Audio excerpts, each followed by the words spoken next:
কোনো পাহাড়ি ঢল নয়, নয় উজান থেকে নেমে আসা প্রতিবেশী দেশের উপচে পড়া নদীর পানির চাপ। তবুও ২৪ ঘন্টারও বেশি সময় ধরে জলমগ্ন অবরুদ্ধ এক অবস্থা।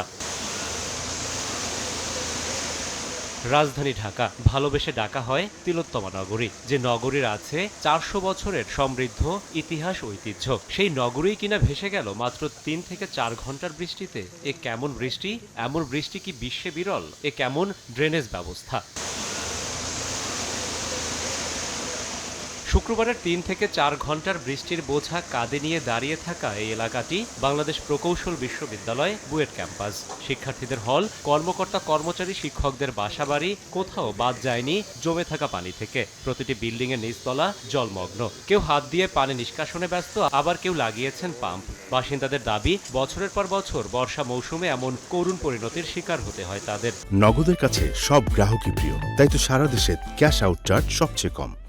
কখন থেকে চলছে আপনাদের এই কাজ? গতকাল সকাল ৯টা থেকে এখনো পানি কমেনি? এখনো পানি কমে নেই। সকাল 10টা থেকে আমরা শুরু করছি, মানে পানি হেসা, আর সারা রাত আমরা রাত 3টার সময় একটু চোখ বুজছি, কিন্তু সকালে উঠে দেখি আবার হাঁটু সমান পানি। আমার ফ্রিজ, আসবাবপত্র যা আছে সব ডুবে গেছে। ঠিক খাটে এতটুক পর্যন্ত উঠে যাওয়ার পরে হচ্ছে কি আমরা দোকান বন্ধ থাকা সত্ত্বেও ফোন দিয়ে তাদেরকে হচ্ছে দোকান খুলে আমরা হচ্ছে কি মোটর আনছিলাম। আমরা বাথরুম করতে পারি না, খাওয়া দাওয়া রান্না বান্না করতে পারি না, চুলার পানির নিচে চলে গেছে।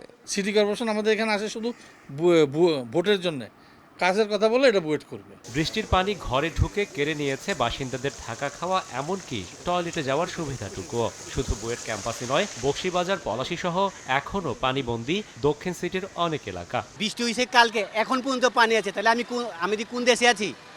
আমি তো তাহলে নৌকা তাহলে শেখ হাসিনাকে বলবো প্রত্যেকটা ঘরে ঘরে নৌকা দেন। ৩-৪ ঘন্টা বৃষ্টি হয়েছে, এরপরে ভবিষ্যতে আরও 8 ঘন্টা 10 ঘন্টা 2 দিন 3 দিনও তো বৃষ্টি হতে পারে, এবং এটা হওয়াটাই স্বাভাবিক।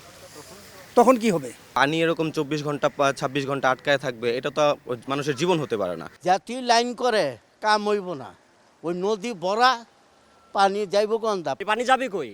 এটা আমাদের শেষ কোথায় বলেন? টিভি মাধ্যমে বিভিন্ন গণমাধ্যমে যা দেখেন উনি শুধু পড়েন আর অবলোকন করেন। আমার তো মনে হয় যে না, এটা মেয়র মহোদয় এ বিষয়ে কোনো কর্ণপাত করেন না। এমন পরিণতির জন্য নগর কর্তৃপক্ষ নাগরিকদের অসচেতনতাকে দুষলেও বিশেষজ্ঞরা বলছেন, রাজধানীতে ড্রেনেজ ব্যবস্থার উন্নয়নে কোটি কোটি টাকা খরচ করলেও বিভিন্ন সংস্থার মধ্যে রয়েছে সমন্বয়ের অভাব। ন্যাচারাল সলিউশনটা more sustainable than engineering solutions. Drainage সিস্টেমটাকে ইমপ্রুভ করতে হবে এবং খালগুলিকে পুনরুদ্ধার করতে হবে, যাতে আমার যেই পানিগুলি পড়ছে সেগুলি যাতে শেষ মাথায় গিয়ে ওখানে রিলিজড হতে পারে। নগদের কাছে সব গ্রাহকই প্রিয়, তাই তো সারা দেশে ক্যাশ আউট চার্জ সবচেয়ে কম।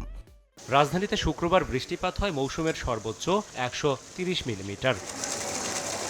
১,০৬১ কোটি ৫৯ লাখ টাকা আদায় করে রাজস্ব আদায়ে মাইল ফলক সৃষ্টি করা ঢাকা দক্ষিণ সিটি কর্পোরেশনের নাগরিকদের বর্তমান হাল এটি। মাত্র ৩ থেকে ৪ ঘন্টার বৃষ্টিতে ২৪ ঘন্টারও বেশি সময় ধরে জলমগ্ন থাকা এই নাগরিকদের প্রশ্ন, রাজস্ব আদায় নাকি নাগরিক সেবা, কোনটিকে বেশি প্রাধান্য দেন নগর কর্তৃপক্ষ?